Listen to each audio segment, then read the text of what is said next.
إن الحمد لله نحمده ونستعينه ونستغفره ونعوذ بالله من شرور أنفسنا ومن سيئات أعمالنا من يهده الله فلا مضل له ومن يضلله فلا هادي له وأشهد أن لا إله إلا الله وحده لا شريك له وأشهد أن محمدا عبده ورسوله يا أيها الذين آمنوا اتقوا الله حق تقاته ولا تموتن إلا وأنتم مسلمون يا أيها الناس اتقوا ربكم الذي خلقكم من نفس واحدة وخلق منها زوجها وبث منهما رجالا كثيرا ونساء واتقوا الله الذي تساءلون به والأرحام إن الله كان عليكم رقيبا يا أيها الذين آمنوا اتقوا الله وقولوا قولا سديدا يصلح لكم أعمالكم ويغفر لكم ذنوبكم ومن يطع الله ورسوله فقد فاز فوزا عظيما أما بعد فإن خير الحديث كتاب الله وخير الهدي هدي محمد صلى الله تعالى عليه وسلم وشر الأمور محدثاتها وكل محدثة بدعة وكل بدعة ضلالة وكل ضلالة في النار من يطع الله ورسوله فقد رشد واهتدى ومن يعص الله ورسوله فقد ضل وغوى اللهم صل على محمد وعلى آل محمد كما صليت على إبراهيم وعلى آل إبراهيم إنك حميد مجيد اللهم بارك على محمد وعلى آل محمد كما باركت على إبراهيم وعلى آل إبراهيم إنك حميد مجيد سبحانك لا علم لنا إلا ما علمتنا إنك أنت العليم الحكيم رب اشرح لي صدري ويسر لي أمري واحلل عقدة من لساني يفقه قولي أعوذ بالله من الشيطان الرجيم من همزه ونفخه ونفسه بسم الله الرحمن الرحيم فاعلم أنه لا إله إلا الله واستغفر لذنبك وللمؤمنين والمؤمنات والله يعلم متقلبكم ومثواكم.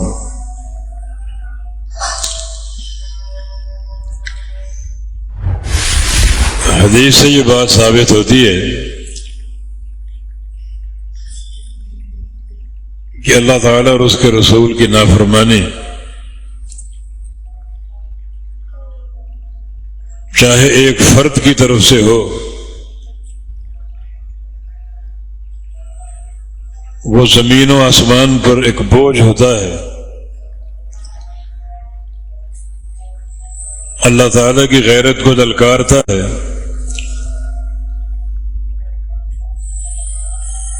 اور پھر زمین میں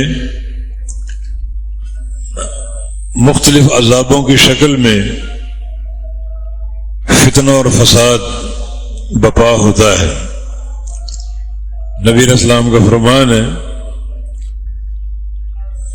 العبد الفاجر اذا مات یستریح منہ العباد والبلاد والشجر والدواب. ایک فاسق فاجر اور نافرمان بندہ جب مرتا ہے تو اللہ کی ساری مخلوق شہر لوگ درخت اور جانور سب راحت میں آ جاتے ہیں. جب تک وہ زندہ ہے یہ سب پریشان ہیں. جب وہ مرتا ہے تو یہ ساری مخلوق راحت میں آ جاتی۔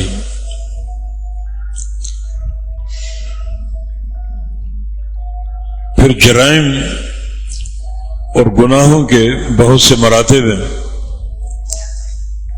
اور سب سے بھیانک گناہ جو ہے وہ شرک ہے۔ اگر توحید میں خلل ہو اور بندہ شرک کا مرتکب ہو تو وہ سب سے بڑا بوجھ ہے اس دھرتی پر، اس کا وجود ناقابل برداشت ہوتا ہے، آسمان کے لیے، زمین کے لیے، ہر مخلوق کے لیے، اللہ کے شہروں کے لیے، اللہ کے بندوں کے لیے، ہر مخلوق کے لیے وہ بوجھ ہوتا ہے اور ناقابل برداشت ہوتا ہے۔ اور چونکہ ایک مشرک انسان سب سے زیادہ اللہ تعالیٰ کی غیرت کو للکارتا اور چیلنج کرتا ہے، تو وہ زیادہ اس کائنات میں بگاڑ کا سبب بنتا ہے۔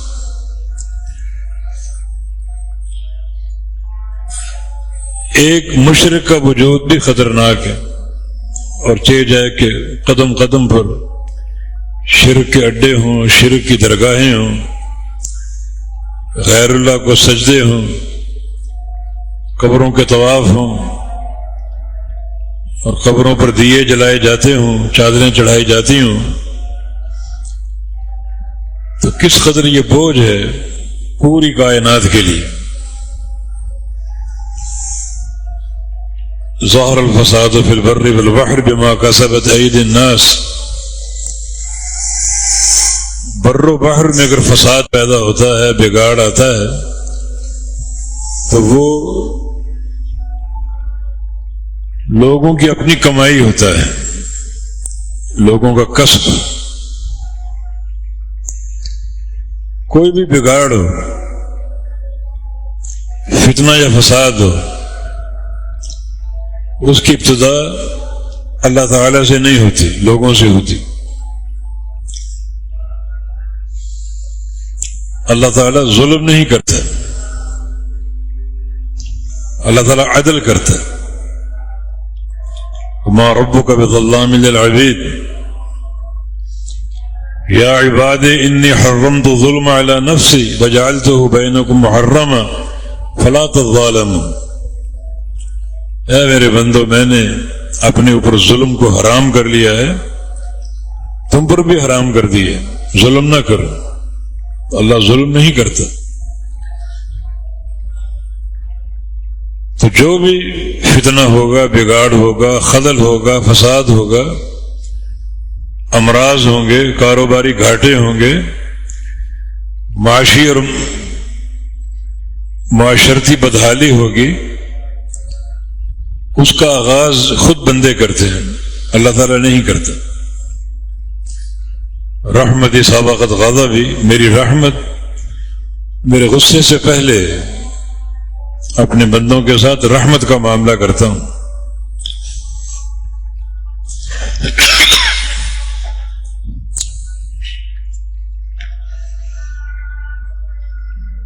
تو پھر یہ جرائم جو ہیں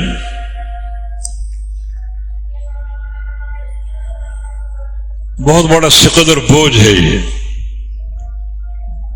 ساری مخلوقات کے لیے۔ اور جو یہ مجرم دنیا سے جاتے ہیں، مرتے ہیں،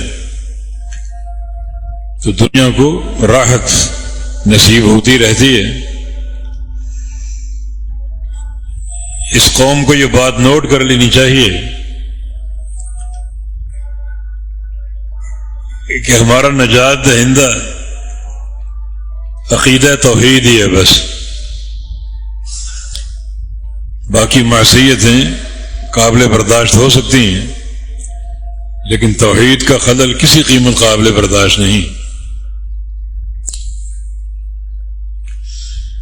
توحید کا فہم ضروری ہے، توحید کا علم ضروری ہے،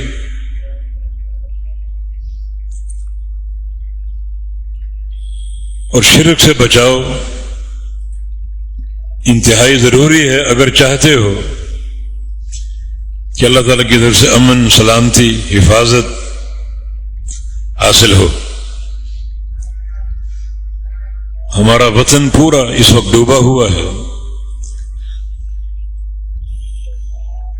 اور ایک عذاب کی خطرناک صورتحال ہے۔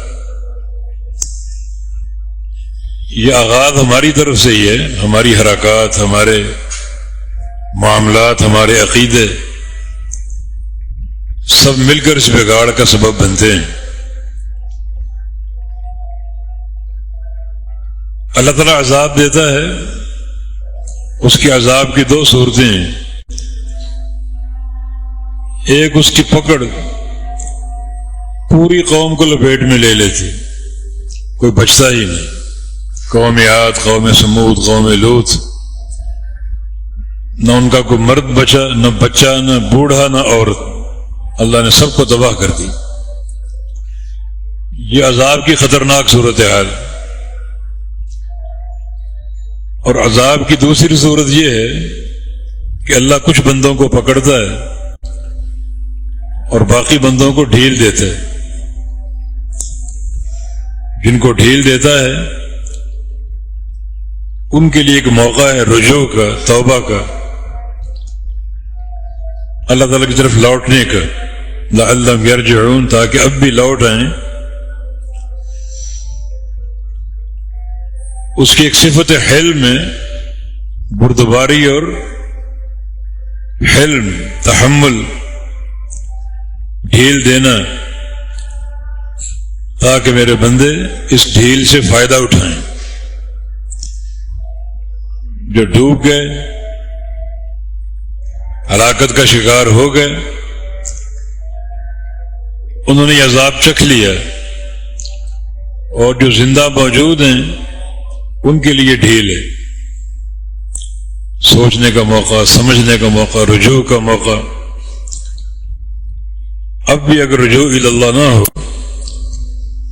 تو پھر یہ بہت بڑے خسارے کا معاملہ ہے۔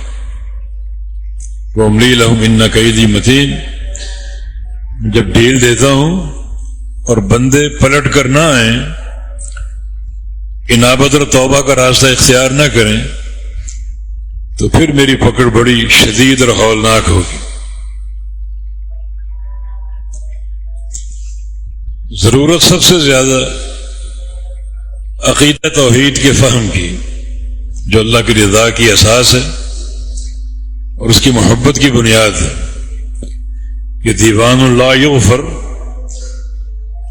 شرک کا دیوان ایک ایسا دیوان ہے جو کبھی معاف نہیں ہوتا جب تک سچی توبہ نہ کرے۔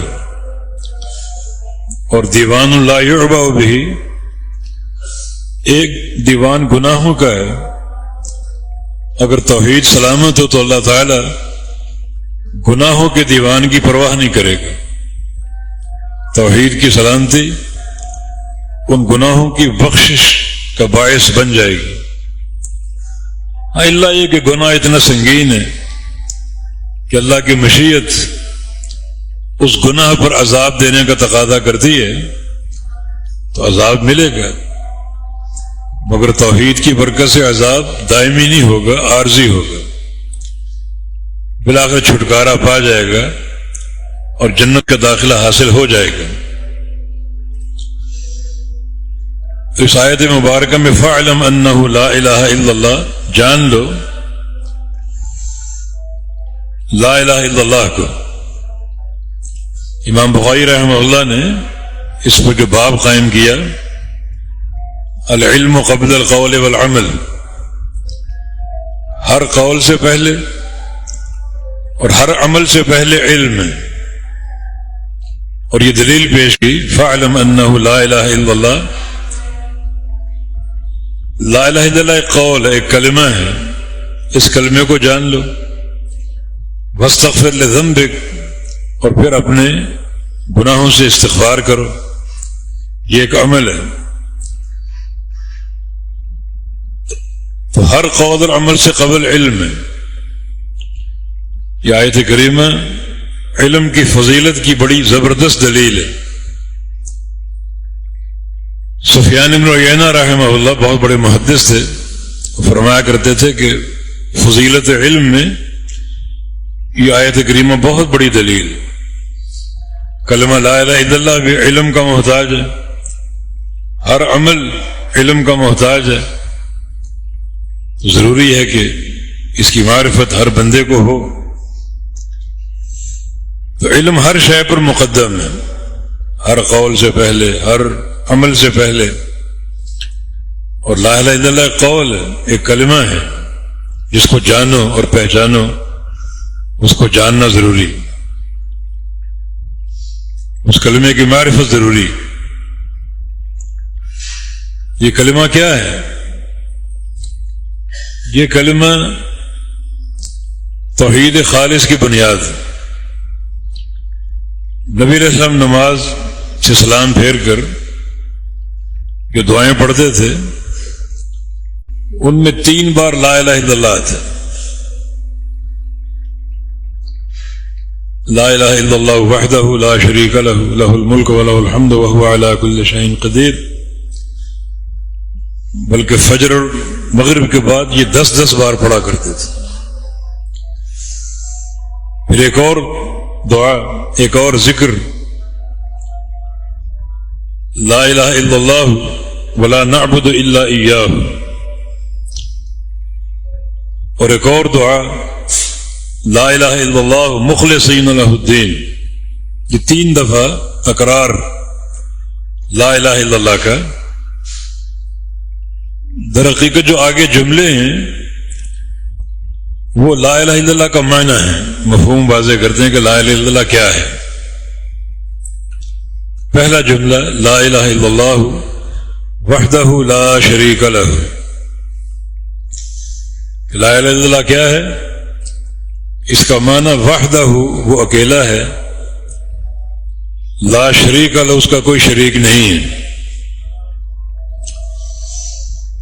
یہ اس کلمے کا معنی ہے. لا الہ الا اللہ وحدہ.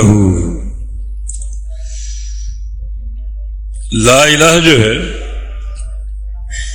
اس کا معنی ہے لا شریک لہ، اور الا اللہ کا معنی وحدہ. ایک طرح کی تاکید ہے یہ، اور تاکید کے ساتھ اس کلمے کا معنی بیان کیا گیا ہے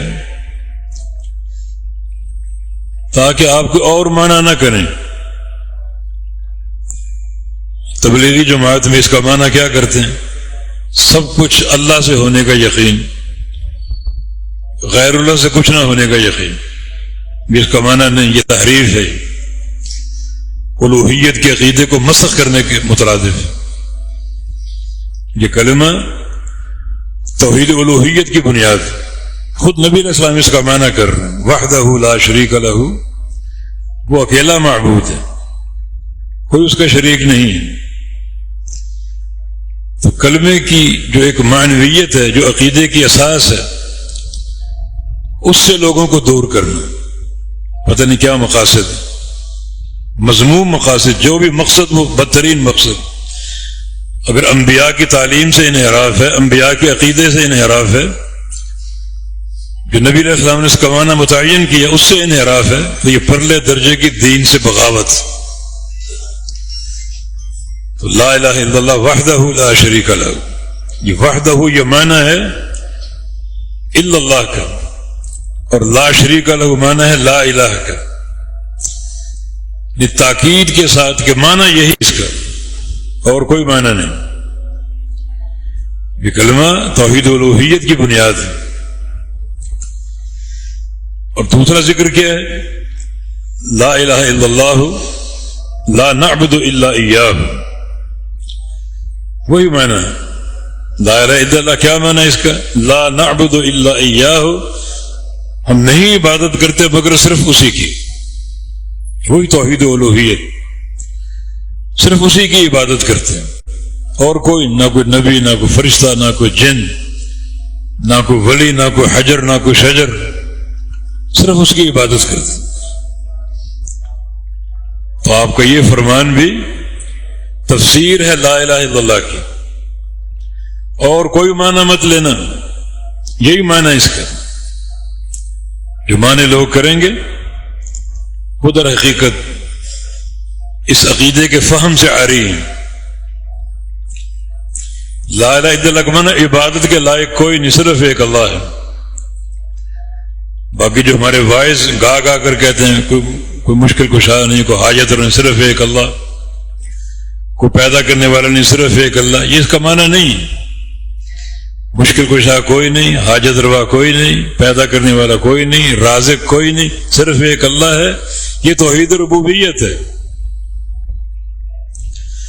اس کا اعتراف مشرکین بھی کرتے تھے، ان سے پوچھتے قرآن میں آسمانوں کا خالق کون ہے، زمینوں کا خالق کون، صرف ایک اللہ۔ اس کائنات کا خالق کون ہے، رازق کون، صرف ایک اللہ۔ وہ مانتے تھے اس کو، توحید ربوبیت کا اقرار سب کرتے تھے۔ اشکال ان کو توحید الوہیت سے تھا، ایک اللہ کی خالص عبادت نہیں تھی۔ یہ جو گا گا کر ترجمہ کرتے ہیں لا الہ الا اللہ کا، یہ غلط ہے۔ صرف ایک ہی ترجمہ، عبادت کے لائق کوئی نہیں، صرف ایک اللہ۔ اور تیسرا جملہ لا الہ الا اللہ مخلصین لہ الدین، یہ کلمہ لا الہ الا اللہ ہے جو عقیدہ ہے یہ خالص اللہ کے لیے، کوئی اس میں ملاوٹ نہ ہو، کسی مخلوق کی عبادت کا ذرہ بھی شامل نہ، ساری عبودیت اللہ کے لیے ہو۔ الا للہ دین الخالص، اس کے لیے دین خالص ہے، تو توحید خالص کیوں نہ ہوگی؟ تو نماز کے بعد یہ تینوں جملے جو لا الہ الا اللہ کے بعد ہیں، اس کلمے کی مقصدیت کو، اس کے معنی کو اور اس کے ہدف کو متعین کرتے ہیں۔ نبی علیہ السلام کی حدیث بھی ہے، من قال لا الہ الا اللہ خالص من قلبہ حرمہ اللہ علی النار، جو بندہ لا الہ الا اللہ کہے اور خالص ہو کر کہے، اس کے لا الہ الا اللہ کہنے میں کسی غیر کی ایک ذرہ کی ملاوٹ بھی نہ ہو، بالکل خالص ہو، اللہ اس کو جہنم پہ حرام کر دے گا۔ بہت بڑی سعادت ہے، اور اس سعادت کا مدار عقیدہ توحید ہے۔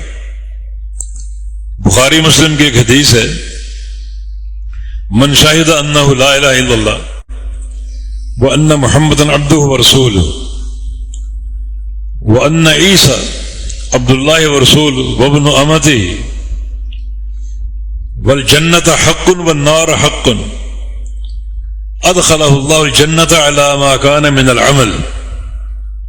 عبادہ بن صامت اس کے راوی رضی اللہ عنہ، یہ بندہ گواہی دے لا الہ الا اللہ کی، معبود حق صرف ایک اللہ ہے، یہ گواہی دے۔ دوسری گواہی یہ دے کہ ان محمد عبدہ ورسولہ، کہ محمد صلی اللہ علیہ وسلم اللہ کے بندے اور اللہ کے رسول۔ تیسری گواہی یہ دے وان عیسی عبد اللہ ورسولہ، کہ عیسیٰ علیہ السلام بھی اللہ کے بندے اور اللہ کے رسول ہیں، وابن امتہ ہی، اور اللہ کی ایک لونڈی کے بیٹے ہیں مریم کے، والجنت حق، اور گواہی دے کہ جنت حق ہے، موجود ہے، اللہ کی مخلوق موجود ہے، بن چکی، والنار حق، جہنم بھی حق ہے۔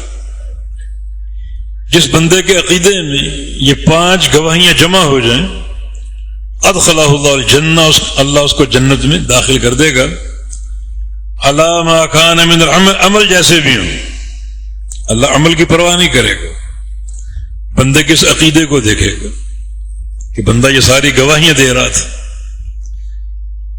یہ ساری شہادتیں دیتا ہوا ہے، عمل جیسے بھی ہوں اللہ اس کو جنت داخلہ عطا فرما دے۔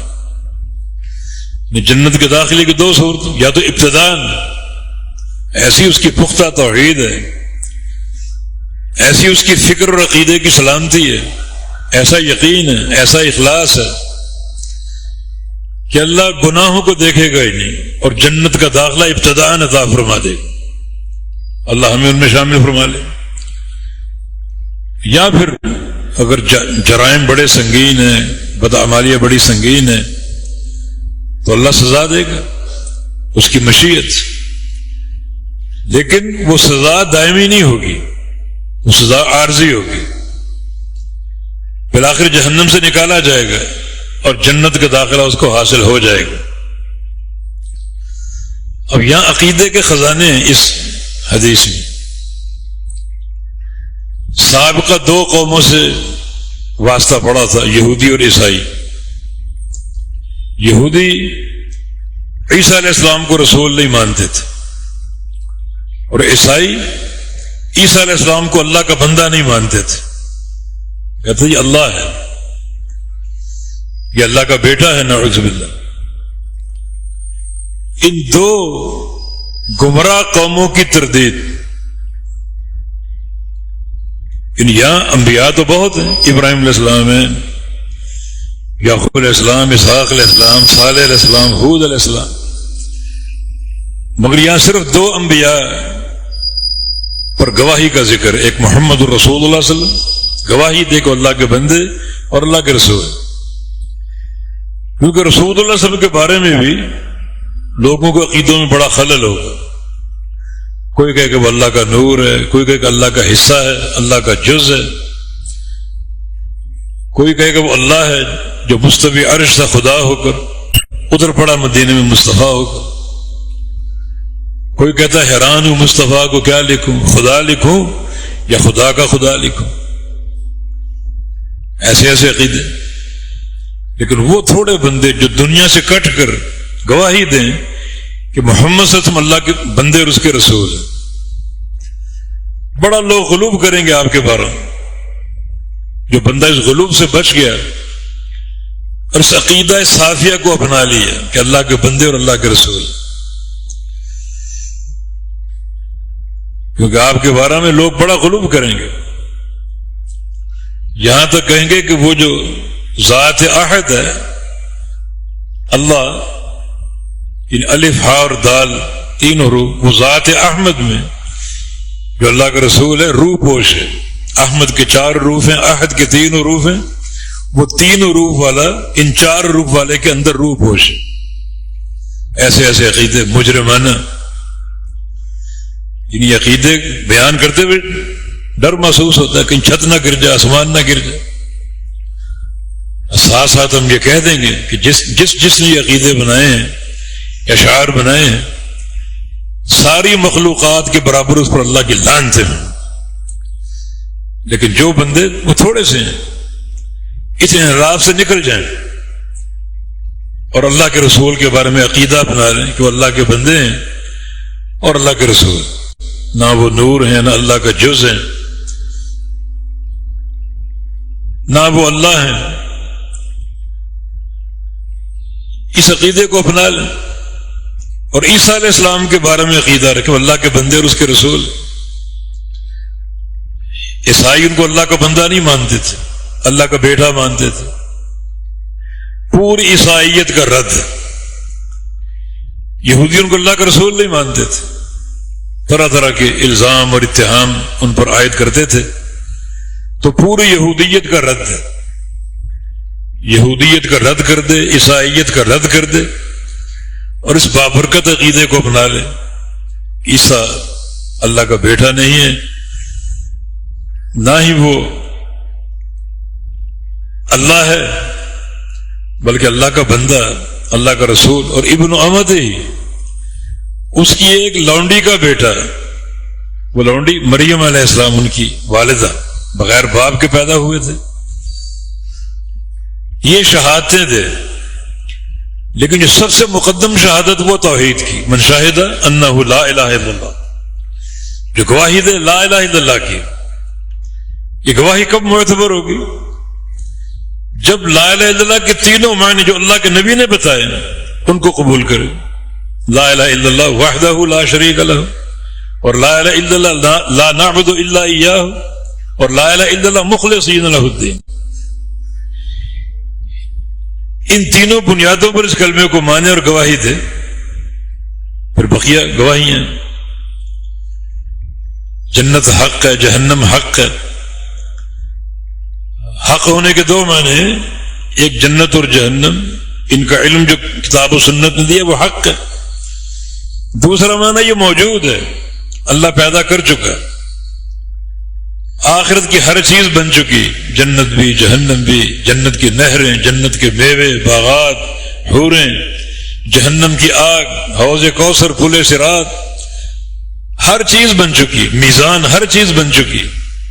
اس پر ایمان لے آؤ، وہ حق ہیں اور ان کا وجود موجود ہے، قائم ہے. اللہ اس بندے کو جنت کا داخلہ عطا فرما دے گا، عمل جیسا مرضی ہو. یہ عقیدہ توحید کی برکات، مگر فہم صحیح کے ساتھ. اس لیے علم کو کلمے پر مقدم کیا. کلمہ لا الہ الا اللہ بڑا اہم ہے، مگر اس سے پہلے علم ہے. سمجھو تو صحیح کلمہ ہے کیا، جانو تو صحیح، پہچانو تو صحیح. یہ خالی تکلم کا کلمہ نہیں ہے، نہ یہ کہ سینے پر ضربے مار مار کے اس کا ذکر کرو، ورد کرو، بتیاں بجھا کر حلقے قائم کر کے، نماز کے بعد بلند آواز سے اجتماعی. معنی معلوم نہیں، معنی سے ذہن بالکل خالی، دل بالکل خالی. تو اس لیے علم پہلے اس کلمے سے، فَاعْلَمْ أَنَّهُ لَا إِلَهَ إِلَّا اللَّهُ. کلمہ توحید یہ دین کی، ایمان کی، اسلام کی اساس ہے، مگر پہلے جانو. تبھی تو پیغمبر علیہ السلام کا فرمان ہے مَن مَاتَ وَهُوَ يَعْلَمُ أَنَّهُ لَا إِلَهَ إِلَّا اللَّهُ دَخَلَ الْجَنَّةَ إِلَّا مَنْ شَهِدَ بِالْحَقِّ وَهُمْ يَعْلَمُونَ. شہد بالحق کیا ہے؟ حق کی گواہی. یہ کلمہ لا الہ الا اللہ، وہم یعلمون، اور اس کو جانتے بھی ہوں، خالی تلفظ نہیں، رٹے رٹائے الفاظ نہیں، بلکہ اس کو جانتے بھی ہوں. تو صحیح مسلم کی حدیث، جس کی موت اس طرح ہے کہ وہ کلمے کو جانتا ہو، اس کے معنی کو سمجھتا ہو، دخل الجنہ، وہ جنت میں داخل ہو. تو علم کو مقدم کیا کلمے پر، جس میں بڑی اہمیت ہے. سفیان بن عیینہ کا قول، یہ علم کی فضیلت کی سب سے بڑی دلیل ہے کہ کلمے سے پہلے بھی علم ہے. اس کو پہچاننا، اس کو جاننا. اور واستغفر لذنبک، پھر اپنے گناہ کا استغفار کرو. وللمؤمنین والمؤمنات، اور مومن مردوں اور مومن عورتوں کے لیے استغفار کرو، پھر استغفار کرو. یہ حکم اللہ کے پیغمبر کے لیے، مگر آپ کے توسط سے حکم ہمارے لیے. اللہ کے پیارے پیغمبر معصوم تھے، گناہوں سے پاک تھے. جب آپ کو حکم ہے استغفار کرنے کا اور آپ کرتے تھے، استغفر اللہ فی یوم 100 مرہ، ایک دن میں 100 بار استغفار کرتا ہوں. تو ہمیں کس قدر استغفار کی حاجت. تو استغفار ایک اچھا عمل ہے، خوبصورت عمل ہے، پسندیدہ عمل ہے، مگر استغفار بھی اس کلمہ لا الہ الا اللہ کے علم کے بعد ہے. اگر اس کا علم نہیں ہے تو استغفار بھی بالکل بے مقصد اور بے فائدہ ہے. پہلے بنیاد بناؤ، عقیدے کی بنیاد بناؤ، لا الہ الا اللہ کی بنیاد بناؤ. اور یہ بنیاد صرف تکلم اور نطق اور تلفظ کی حد تک نہیں، بلکہ یہ بنیاد معرفت کے ساتھ ہے، علم کے ساتھ ہے، دل و جان سے کلمے کو قبول کرنے کے ساتھ، جس کو گواہی کا. گواہی میں زبان، دل اور عمل سب یکساں ہوتے ہیں تو بندہ کامیاب. اور آگے فرمایا کہ واللہ یعلم متقلبکم ومثواکم، اللہ جانتا ہے تمہارا متقلب بھی، تمہارا مثوا بھی. متقلب کیا ہے؟ تمہاری تصرفات، تمہاری حرکات. انسان صبح کرتا ہے اور اس کی حرکات شروع ہوتی، اللہ سب جان رہا ہے، سب دیکھ رہا ہے. اس کو ہمیشہ اپنے مد نظر رکھو.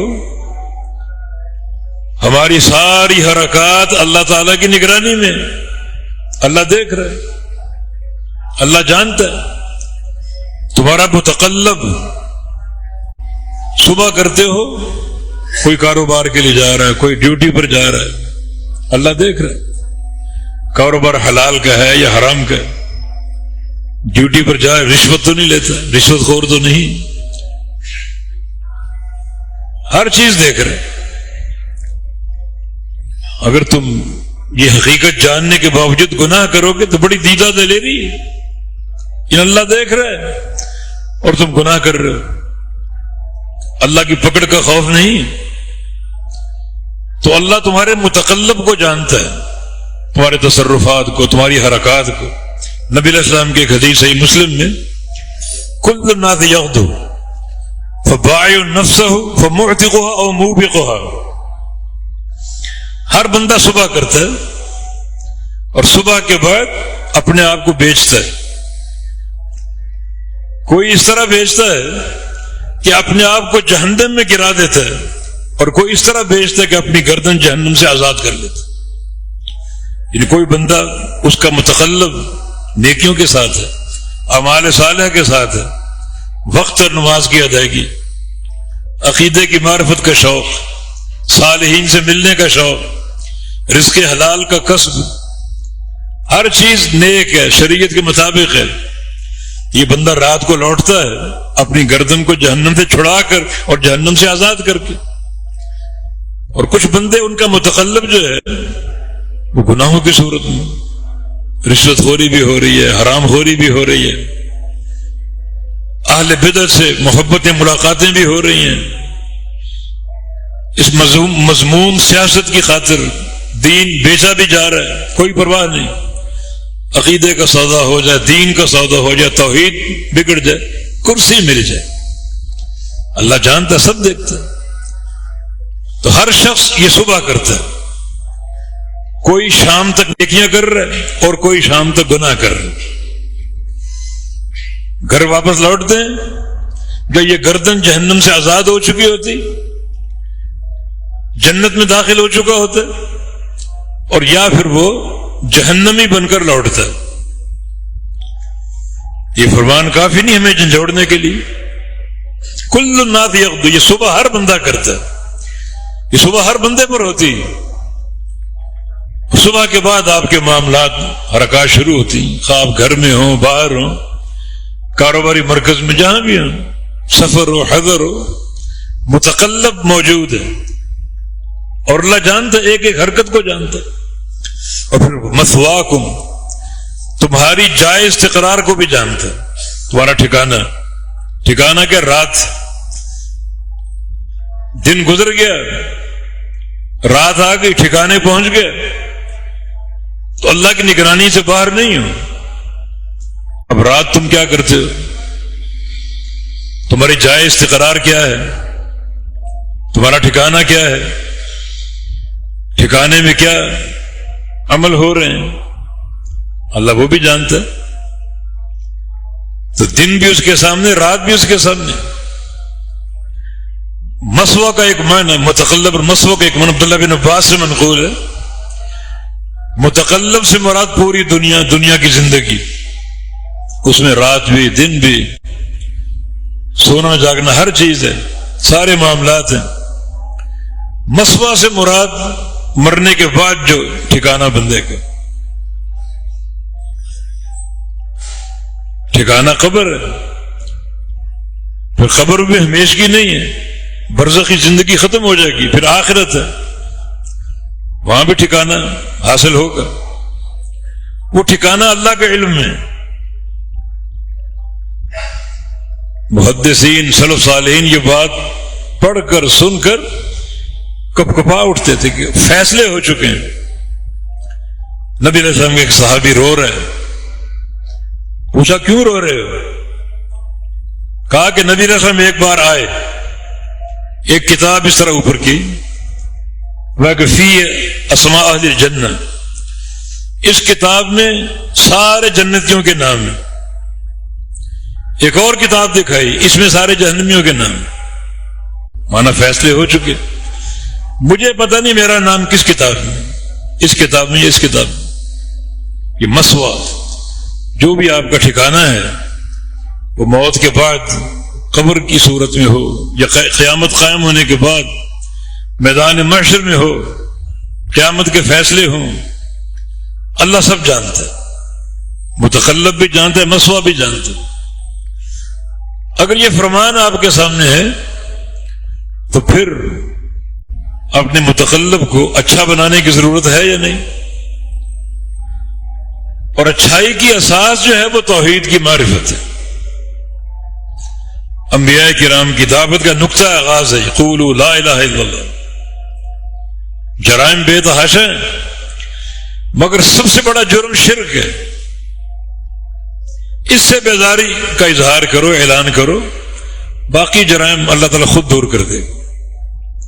پیارے پیغمبر نے جب اس دعوت کا آغاز کیا تو اس معاشرے میں چوری، ڈکیتی، زنا، رقص و سرود کی محفلیں، شراب نوشی، ہر چیز ہو رہی تھی، مگر پہلی پنجہ آزمائی شرک سے تھی۔ قولوا لا الہ الا اللہ۔ پہلا حکم یہ نہیں تھا کہ شراب نہ پیو، زنا نہ کرو، ڈاکے نہ ڈالو، قتل و غارت گری نہ کرو، سارے جرائم ہو رہے تھے۔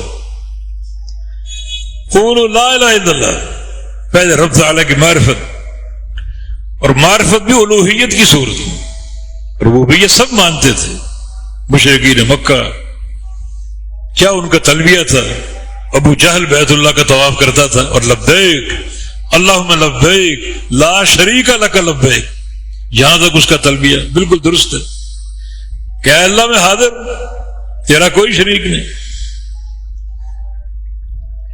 آگے ایک چھوٹی سی چل ہے، الا شریکن تملک ما ملک، بس ہاں فلاں شریک، وہ تیرا شریک ہے، وہ شریک بھی ایسا ہے کہ تو اس کا مالک ہے، وہ مالک نہیں ہے۔ تھوڑا سا انحراف باقی بچتا ہے، تو اس کا مالک ہے، وہ مالک نہیں ہے۔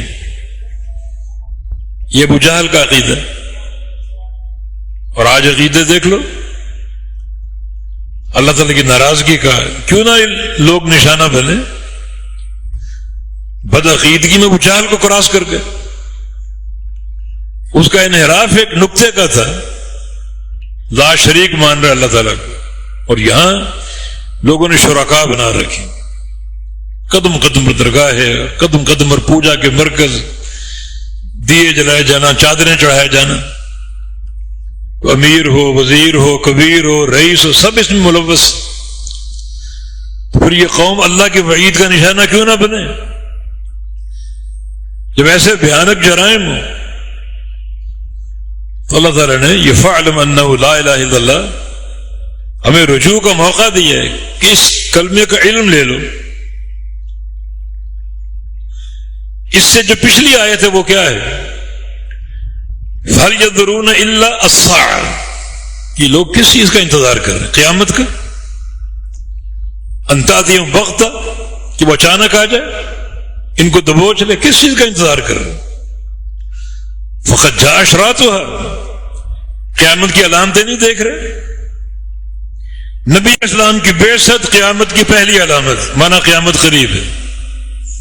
آپ کا فرمان مبارک بعثت انا والساعة كهاتين، مجھے اور قیامت کو اس طرح جوڑ کے بھیجا گیا ہے، یہ میں ہوں اور یہ قیامت ملا کر۔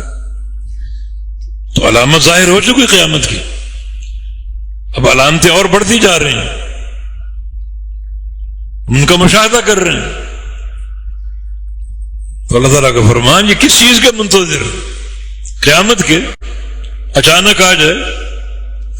یہ قیامت قیامت بھی ہے، اصل عمومی قیامت، اور بندے کی موت بھی، مرنا بھی قیامت ہے، اچانک آئے گی۔ تو یہ خیر خواہی اللہ فرما رہا ہے اگلی آیت میں، فَاعْلَمْ أَنَّهُ لَا إِلَهَ إِلَّا اللَّهُ، تیاری کر لو، اور وہ تیاری کیا ہے؟ لا الہ الا اللہ کا علم حاصل کر لو۔ یہ علم اگر آ گیا، ساری قباحتیں، ساری برائیاں اللہ دور کر دے گا۔ یہ عقیدہ توحید اور توحید کے نور کی برکت ہے۔ یہ ترتیب ان دونوں آیتوں کی بہت زیادہ ہمیں سوچنے اور سمجھنے کی دعوت دے رہی۔ یا تو قیامت کا انتظار ہے، اللہ کے عذاب کا انتظار، اللہ کا عذاب تمہیں آ پہنچے، تو اس سے قبل ضروری نہیں کہ تم تیاری کر لو اللہ کے عذاب سے بچنے کے لیے۔